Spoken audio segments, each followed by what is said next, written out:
Всем привет! Меня зовут Наталья, добро пожаловать на мой канал. В рамках недели высокой моды в Париже именитый французский дом Chanel представил новую кутюрную коллекцию «Весна-лето 2022». Незадолго до презентации бренд разослал гостям минималистичные приглашения, где тонкими линиями были нарисованы круги, внутри которых расположился маленький наездник. Как оказалось, иллюстрация стала намеком на небольшой арт-перформанс, который ожидал всех зрителей модного шоу. Так, показ эффектным появлением верхом на лошади открыла амбассадор бренда и близкий друг модного дома Chanel Шарлотта Казираги, внучка Грейс Келли и дочь принцессы Монако Каролины. Конный спорт – один из главных источников вдохновения художника, работавшего над постановкой шоу и создавшего для него сет-дизайн. Также это стало своеобразной отсылкой к самой Габриэль Шанель, которая любила верховую езду и ввела в моду брюки, чтобы женщины могли ездить в седле, как мужчины. Впрочем, на мой взгляд, в коллекции тема конного спорта отражена совсем незначительно. Большую часть увиденных на подиуме модных нарядов проще себе представить на красной ковровой дорожке, чем на ипподроме. Но это не какие-то экстравагантные платья и костюмы, в которых можно прийти лишь на Оскар или отправиться на Каннский кинофестиваль. В реальную жизнь они впишутся ничуть не хуже. Причем как в торжественные ее моменты, так и в более повседневные. Кутюр сегодня все больше прислушивается к запросам своих постоянных клиентов и теперь стремится к практичности.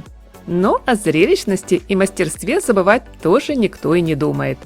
Никуда не исчезли с модного подиума ни сложные силуэты, ни драгоценные вышивки, ни экзотические перья. По большому счету, в кутюрной линейке «Весна-лето 2022» зашифровано все, что нужно знать о Chanel. От двухцветных туфель до цветков камелии. Эдакая азбука кодов, которые настолько срослись с французским модным домом, что без них сложно себе представить хоть одну его коллекцию. И здесь просто невозможно не сделать акцент на ткань, которая у всех безошибочно ассоциируется с Chanel. Разумеется, это твид. Великая мадемуазель не только подарила его женщинам, но и полностью переосмыслила, сделав плотный, тяжелый твид более тонким, легким и пластичным. Неудивительно, что в очередной раз именно твид оказался в центре внимания Виржини Виар при работе над новой кутюрной коллекцией. Показ открылся целой вереницей костюмов и жакетов во всевозможных оттенках цветовой палитры. Удлиненные и изогнутые на бедрах фирменные твидовые жакеты модного дома сочетаются сегодня в эффектных ансамблях со свободными брюками, ровными, с боковыми вставками, с защипами внизу или на широком манжете. Не менее прекрасны комплекты с юбками. При просмотре коллекции, друзья, обязательно обратите внимание на очаровательные модные образы, где поверх платья нам предлагают надеть твидовый костюм, в котором юбка застегнута лишь на одну пуговицу. Есть в модной линейке и немало других интересных моментов. К примеру, страсть к искусству и дизайну 20-х годов прошлого столетия. Она нашла отражение в платьях из тонкого шифона и органзы с заниженной талией, нарядах с воланами, перьями и бахромой, изящной драпировкой и вышивкой бисером, что придает коллекции щедрую порцию гламура. Общую атмосферу тех лет поддержали и знаменитые туфли Мэри Джейн, получившие особую популярность именно в 20-е, когда все танцевали чарльстон и фокстрот, и нужно было, чтобы обувь крепко держалась на ножке.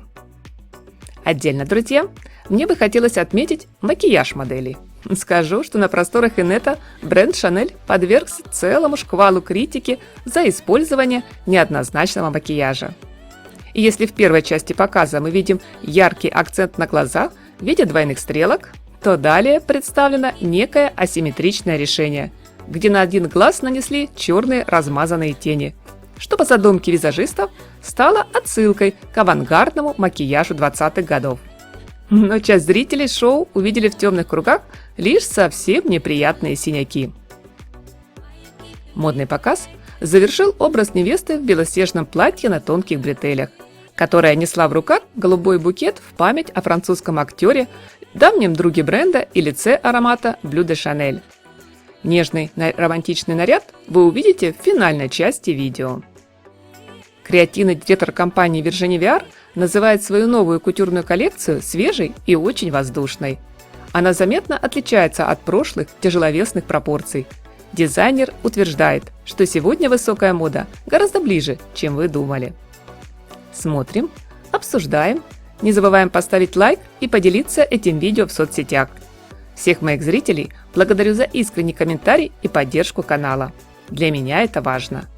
Приятного просмотра, хорошего дня, как можно больше ярких позитивных эмоций и теплого, солнечного настроения.